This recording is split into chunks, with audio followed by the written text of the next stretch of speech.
Oh, you thought we were gone. Nope, we're back.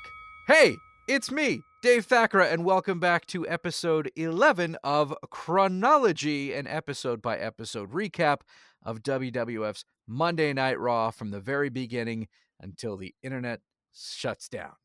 Hi, once again, I'm Dave Thakra. That over there, that's my co-host, Neil Trauma. Hi, Neil. Hey, Dave. Yeah, I'm still here and you're still here. And, we keep saying we're going to do this forever until the internet shuts down. But WWE taught us that they could pull the plug on us any minute. But Any moment. at least this time they plugged us back in. And we missed no time if you're listening to us on the PTB feed, and a little bit of time if you're listening to us elsewhere. But we're glad to be back with you. We're a little off our timeline. Maybe we'll figure out a way to catch up. But let's jump right back into this Raw. Dave, it's the Raw after WrestleMania 9. How excited are you? WrestleMania 9 is over. I mean, I'm glad it's over, but now that we're jumping back in, I don't know if anything really changed. To briefly reset things, now you have to understand WWE Network shut down and everything moved over to Peacock. So in addition to making our lives difficult, not with episodes being there, I had to subscribe to Peacock, which I wasn't before. So thank you to WWE for doing that, because now I'm just in every single meaning of the word watching Law and Order marathons all day, every day. And I feel like 30-year-old episodes of hour-long TV procedural dramas has prepared me for the kind of rinse and repeat approach that WWF is taking to episodes of Monday Night Raw as it's happening in early 1993. It is April 5th, 1993. Bill Clinton is still president. Neon is still everywhere. And besides that, I mean, we're not yet at grunge. We are totally in the midst of just crap happening all over in the mid-90s. And that was really reflected in this episode. WrestleMania 9 is over. And besides the constant bombardment of Vince and Macho talking about what happened last night at WrestleMania 9, oh yeah. If you didn't know WrestleMania was the night before, you wouldn't know WrestleMania was the night before. Well, Dave, and because I look these things up, and I know you do not, so that I can drop the trivia knowledge on you, this show, in fact, was recorded alongside the previous episode of Raw we watched, which you may No. know aired 2 weeks ago, because the one right before WrestleMania 9 was a recap of the March to WrestleMania special. So this was taped weeks before WrestleMania actually happened. So no, they did not put the likes of Bam Bam Bigelow, Bob Backlund, Randy Savage, and the Steiner Brothers on a plane and fly them across the country after WrestleMania went off the air. This is long in the books. It's long in the can. So all the commentary was done back in Stamford, which is how they were able to talk about WrestleMania. In fact, I'm willing to go out on a limb and say that when this episode was recorded, they didn't even know what was going to happen with Hulk Hogan at WrestleMania. And real quickly, in case someone didn't listen to our WrestleMania 9 podcast, Dave, what happened with Hulk Hogan at WrestleMania? Well, the build-up to WrestleMania revolved around a championship match between Bret Hart, the current champion, and Yokozuna, the challenger. And the match itself happened as predicted. Bret Hart lost the belt to Yokozuna, and then with no build-up or fanfare or really reason whatsoever, Yokozuna challenged Hulk Hogan on the spot to a championship match, and 11 seconds later, the belt changed hands again, and Hulk Hogan is your current WWF champion. Why? I don't know. He's Hulk Hogan, and I guess they just were really, really trying to sell tickets in any way they possibly could. So at this moment, as we're taping Raw April 5th, 1993, Hulk Hogan is the champion. Which is a fact they just kind of casually drop into conversation on commentary, which I thought was hilarious. Like, they didn't open up the show with, "You won't believe what happened. It's never before happened in WrestleMania history." They just opened the show. Bam Bam Bigelow heads to the ring to face Virgil. And casually in conversation, they're like, "And Hulk Hogan's the champion, brother." Okay, cool. Yeah. I mean, I don't know whose idea it was to have a business plan that revolved around, we've got something that's been laying around for about a month. Let's just throw that on TV the night after the biggest event in our company's history. Yeah, that'll be good enough. But hey, there was one good thing about this show. No Rob Bartlett. And I actually I guess there was a little bit of Rob Bartlett, but he's not on the commentary team. And I kind of loved the story here, which is that Rob Bartlett went to Vegas for WrestleMania, lost every dime to his name and was unable to leave. And Vince McMahon wouldn't get him a flight home. They just left him in Vegas. And I am sad to report, I had to look this up too. Bartlett is back. Yeah. He doesn't have much time left, but this would have been a perfect and actually hilarious and fitting way to have written him out of the show. Yeah. If in storyline canon, he just never made it back from WrestleMania 9, but I guess he does, so that there's a few weeks left of Bartlett, sadly. But this actually was funny, and this might be my favorite Bartlett thing they've ever done, is the Stuck in Vegas story. Especially because halfway through the episode, they called him and made a big deal about making him recap the story of what he lost at like the craps tables or the blackjack tables. And if they kept it going just a little bit further, they would have just like had him do 2 seconds of actual talking before Vince refused to take a collect phone call. Well, that would have been pretty funny. And actually, he does note that he didn't just lose it at craps. He apparently blew it all on shrimp cocktail. He does 99 say cent that. shrimp cocktails.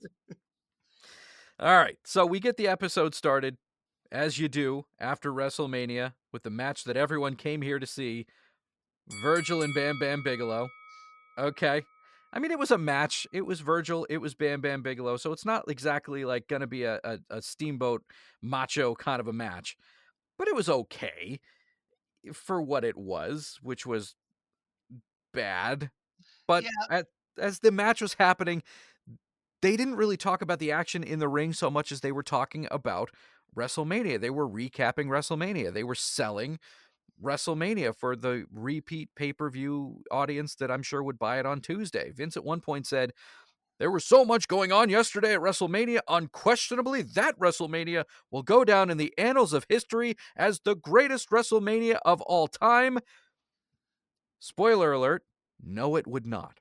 and actually, this is funny too, Dave. Did you notice it's not the Tuesday replay that would be so commonplace in later years? This is the first year they ever did a replay, first of all, probably because sales of the live show were so bad. They were Hmm. like, we need to do a replay to try to get some more sales. But it's actually airing on pay per view the next Monday night. So it was going to be airing on pay per view opposite Raw. And I don't. despite talking about WrestleMania through the whole match, they never actually note that the Bam Bam Bigelow Kamala match never took place. And Okay. I've been waiting since 1993 to see that match, and I don't think it ever happens.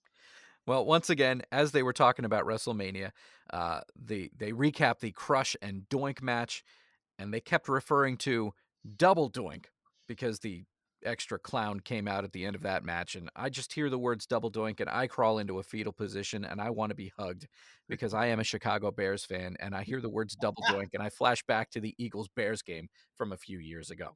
So Well, I let's got move on. bad news, Dave. The double doinks are here to stay. Yes, they live in my mind But often. then we go back to Vegas for the new slash former WWF champion Yokozuna, who apparently, along with his manager Mr. Fuji, have filed a No, formal complaint hold with on, hold President on. Jack Tunney. Hold on. I gotta cut Uh-oh. you off because that's not what happened next. Oh no. What was so unimportant I didn't put it in my notes? The beginning of match number 2 with Jerry the King Lawler walking out to the ring and everyone chanting Burger King at him. And then Jerry the King Lawler walking out. Oh man, yeah. If only it was the last time that would happen on this show. So that was the beginning of match number 2, which didn't really happen. Then Yokozuna came out and petitioned Jack Tunney to get his championship reinstated for whatever. But we get match number 2 for real this time, after Yokozuna does a brief promo with Mr. Fuji, with Kimchi taking on Bob Backlund. Yeah, they're really scraping the bottom of the Jobber to the Stars barrel here with Kimchi, former manager of Kamala. And also, why do we have a Bob Backlund match on seemingly every episode of Raw we recap? Because he's Mr. Go Get It. He's Mr. Enthusiasm. He's I will show up anytime, anywhere, and I will wrestle. Okay, here we go. All American boy. Yeah, thanks, Bob. He beats Kimchi. Let's move on. Did we get a Jerry Lawler match yet? No. After that, match number 3, and I have in my notes here, quote, I can't emphasize how little I cared about this whole show at this point. So match number 3. Damian Demento versus some random guy, which I later learned was a man named Jumpin' Jim Brunzell. Neil, Yeah, tell me. former member of the Killer Bees tag team in the '80s. They're busting out all the jobber to the stars guys here on this episode of Raw. Jim Brunzell's been around for a while. He and I always forget which one is which. There's Jim Brunzell and there's B. Brian Blair. Now, one of them ended up running for some political office in Florida, and there was some sort of controversy or political scandal involving him. And one of them is also the guy, Dave, who the Iron Sheik famously went on his rant about. Threatening to, make him humble. Basically, he described some sex acts he was going to force the man to do to him. And in his rant about Hulk Hogan, the one that spawned what I know you're a huge fan of, which is the Ranting Iron Sheik Twitter account. That's how it all started, was with one of these Killer Bees. But I don't know if it was Brunzell. I don't care. And I also don't care about this match. In fact, Dave, I cared so little about this match, I wrote absolutely zero notes about it other than the fact that it took place. And I refuse to believe that you watched this late at night last night and were still awake when it was over. I did, because in the previous match with Kimchi and Bob Backlund, they teased me with a phone call from Rob Bartlett coming up. And during That this was match, during this. they called Rob Bartlett. And as we talked about, it was everything you could possibly want it to be and less. Then, after Damian Demento and Jumpin' Jim Brunzell ended and Demento won, I don't know why that matters, but it does. Match number 4, Jerry the King Lawler coming out and leaving again. No, it's not match number 4. Jerry the King Lawler just comes out and walks back to the back. Again, it's a recurring gag now. It's like the recurring characters of Saturday Night Live at about this time, where you see them on screen and you're like, oh, they're doing this again. Thank you, Adam Sandler. But then they brought back something that I didn't think they would bring back, Neil. Do you remember what it is? The WrestleMania report. The WrestleMania report. How can you have the WrestleMania report after WrestleMania is over? Well, Dave, a WrestleMania season of lies continued here as Vince declared that WrestleMania was worth seeing again. Like, he legitimately believed that someone who dropped $30 on that WrestleMania 9 show would willingly do so again 1 week later. I don't get it. I mean, it was still pictures of the action that happened the previous night at the pay-per-view. See it again in the encore performance.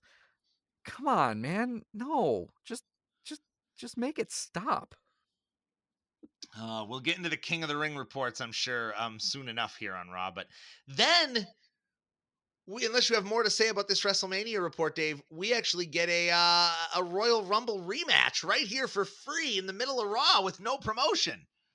I didn't really understand the what happened here, but I'm happy it happened because this was probably the best match of the night. We've got the Steiner Brothers taking on the Beverly Brothers. It's kind of a decent tag team match. It ended what I thought was a pretty good episode. Then I found out there was another match. But if they left me with this as the headlining match, I'd have been okay with it. It didn't really have any storyline consequences. But the Beverly Brothers and the Steiner Brothers put on a pretty compelling 10 to 12-minute tag team match. Yeah, and I mean, the Beverlys, I feel bad for them as they've kind of been demoted to like the jobber tag team on the show with the likes of Kim Chi and Jumpin' Jim Brunzell. But they have a not great match, but they have a decent match here with the Steiners. And you know what? They actually do get in the mix. There is a storyline coming up with the Beverlys involving the tag titles. So that's going to kind of carry our April here on Raw. So there was a point to trotting them out there here in this match, even though they do get beat. All right. Well, the questions that I have from this match are: the Steiner brothers come out in their varsity jackets with the navy blue and the giant bright yellow M. Did the University of Michigan approve of their use of these varsity jackets, or were they just generic enough where there were no possible lawsuits involved with the Steiners wearing the big M on their jacket? I don't know. I mean, the Steiners legit went to Michigan, so Right. they may be their legit varsity jackets. I don't know. They I mean, they might be, though, but legitimately wrestled at Michigan. the use of them, I could see Michigan going, yeah, we're proud of our guys. They were wrestlers for us here. I'm assuming they won a bunch of matches and could draw people to Michigan wrestling. But it was also like the theme music that they come out to is a college marching band song, kind of a victory song, but it's not the Michigan Hail to the Victors song. which I'm really guessing that even if they have permission for the jackets, Michigan was putting its foot down and saying, "Oh hell no, you're not using our music." Yeah, but then again, is that really a copyrighted song? I think so. I think I it don't know. is. I mean, I think with the jackets, I think they can wear whatever they want. I mean, you can wear whatever you want on television. The WWF would get into trouble if they started selling the jackets or Right. selling Steiner's action figures in the jackets, which they never did. So, Well, wasn't there a guy who was like on that TV show that WW had, that reality show that went to Harvard, and then yeah, his whole shtick was like he went to Harvard and he yeah, came Chris out in a Nowinski. Harvard jacket? Yeah, he was Chris Harvard on Tough Enough. Chris Nowinski, pretty big deal in the in the sports world today with the concussion stuff. But yeah, I don't think was there an issue with him wearing the Harvard stuff. I don't think so. I don't think so either. So that Yeah, I I think guess that answers my question. yeah, I think it's cool. And then we finally get Jerry Lawler against Jim Powers as they keep trotting out uh 80s tag team members here. Jim Powers, former member of the Young Stallions back in the late 80s, after we already got half the Killer Bees in Jumpin' Jim Brunzell earlier. But we finally get Jerry Lawler and Jim Powers, and this is going to be shocking, listeners, but it's nothing to write home about. Yeah, I mean, it was a match. I didn't even know who Jimmy Powers was. I kind of knew who the King was. I thought it was reasonably well put together, but again, I wasn't looking at my crawl, like the time crawl at the bottom of the screen, so I had no idea how much time was left in the episode. And when another match happened after the Steiner brothers and the Beverlys happened, I was like, "Oh wait, how much time is left? Oh my god, it's going to be another whole match." Like I thought the episode was already an hour and a half at this point, but it was only like 33 minutes. Yeah, and it is the historic first match ever for Jerry Lawler on Monday Night Raw, who would be quite a staple on Raw for literally the entire run of this show. I think he's still calling episodes of Raw up until last year. All right. Well, I mean, the match came and went. King won, and then King got attacked afterwards. We're setting up something between him and Macho, maybe? I don't know. Yeah, Jerry Lawler and Randy Savage they're both Vince's they're the commentators on Superstars with Vince. So I think they were having a bit of a back and forth there that spills over to here. And yes, I do think there's a Lawler Savage match coming up. I'm not sure. Maybe we'll find out on our next episode, which will happen historically, Dave, on my 8th birthday, April 12th, Yay! 1993. I can't wait. It's a birthday present to me. Another shitty episode of Raw, I'm sure. All right. Well, this begs the question, Neil, let me ask you something. All right. This was the show after WrestleMania. It was in New York. The whole company was in Vegas mere hours ago. If we're trying to buy into the concept of Raw is still live and we're selling Sure. it as Raw live, where anything can happen. Other than a Yokozuna cameo, we had no matches with any consequences, any revenge matches. We Sure. made tangential mentions to the champion and the fact that it changed hands in shocking fashion. But really, overall, it was a mailed-in effort, very clear from the beginning. My question to you is, when did they figure things out? In so much as this should be a true serialized show, soap opera with ongoing connected storylines all the time, and not just occasionally and haphazardly. When did they figure that out? When the format changes in 1997. Oh, okay. But So we've I got, will tell you that they hold do. on, hold on. We've got 4 years of Raws that are like this. Don't retire on me yet, Dave. We got a long way to go. You're committed. You're in this for the long haul. But I will tell you that the Raw after WrestleMania 11, which would be the 1995 edition of this show, is the show where they first start doing the Raw after WrestleMania is a big deal, where important stuff happens. So at least there's that to look forward to. But this is our Raw format for a while, so get used to it here. Live and tape shows intertwining, and this was most certainly a taped show, but we will look forward to next week. And I'm telling you, I promise you, spring, summer 1993 Raws get a lot better, and there's a lot of fun stuff coming. So just stick with it. It's coming. I promise. All right. And we will cover it all right here on ChRAWnology. Neil, do you have any thoughts that don't revolve around, boy, this episode sucked and I'm glad it's over? I really don't. I think we do have to name an MVP, so I'm just going to go with the Steiner brothers. Did you bother coming up with an MVP? Yeah, Jerry the King Lawler. If he's Eh, on the show with 4 repeat performances, then I'm coming back to the King. too much King for me. Too Where much. can people find us? They will find us on Place to Be Nation and the Place to Be Wrestling feed. You'll find us on Spotify. Just Google ChRAWnology. We're actually the first people to come up with this name. It's like chronology, only with Raw in the middle of it. So find us there. Find us on Facebook. I mean, if you're listening to us right now, you found us already, so this is all kind of pointless, but tell your friends to find us. And we will see you again very soon for episode 12 of Raw, which will hopefully be incrementally better. Hey, and it's the April 12th show. How about that? See you, Neil. See ya.